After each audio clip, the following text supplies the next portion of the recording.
Hello, my little night owls. Now, you'll notice tonight is a little bit of a different video. I'm not where I usually am, aka up there.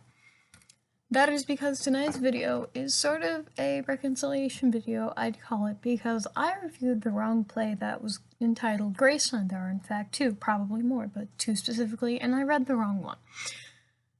The one I was meant to be reading was first produced by the Philadelphia Festival for New Plays at the Harold Prince Theater in Annenberg Center. It was April 1983. It was directed by Lynn Thompson. The setting was by Ellen Cooper Boston. Lighting was by Kurt Senny. Costumes were by Vicki McLaughlin. And the sound design was by Charles Cohen. There were only two characters in the version that I read. The Bette Davis was played by Janice Fuller, and Rudy Mallard was played by Jan Leslie Harding. All that aside, let's get into this play. This story is about Bev and Rudy. They're both trying to get into Graceland, also known as the place where Elvis lived while he was alive. It's an interesting play because there is quite an age difference between our characters.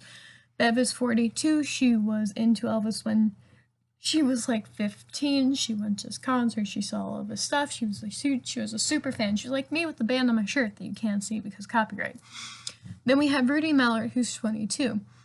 She's a lot younger, and she likes Elvis because the people in her life have liked Elvis. And as the story goes on, Rudy Mallard slowly but surely tells Bev about essentially her life story.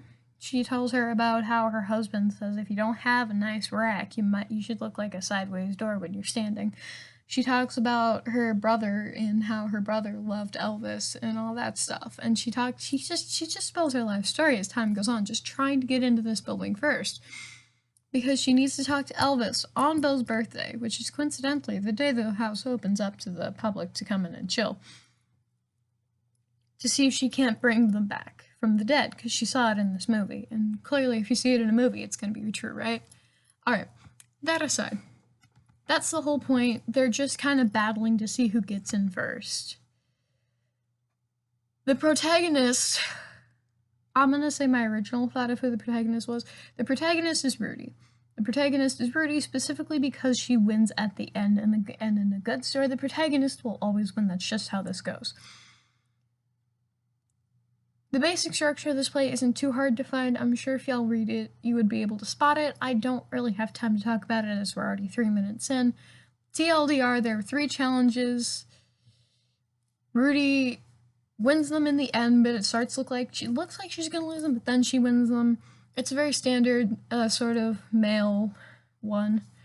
The meaning at the end of the story,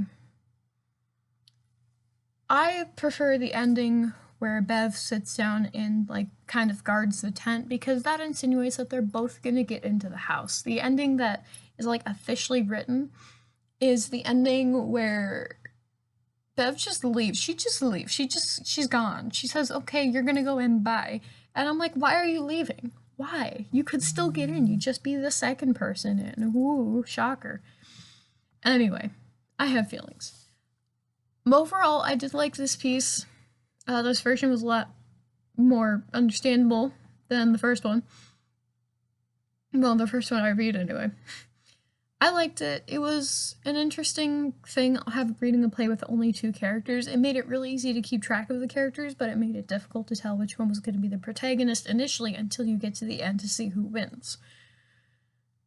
The element of the story that resonated the most with me was having the younger person interested in something that you would typically imagine only older people being interested in, because I find myself in that situation frequently, and I'm often looked down upon and like constantly quizzed on all of it, not entirely unlike what Bev tries to do to Rudy, and then what Rudy does to Bev and wins. The positive aspects, really the whole thing was a pretty positive aspect. Admittedly, having Rudy's life be that just terrible was a lot, but also I understand why it was written that way. But I just enjoyed the whole thing overall, truly. As far as reading it goes, I think I wouldn't necessarily say the plot is what would cause me to go back and read it again. I would say it would probably have to be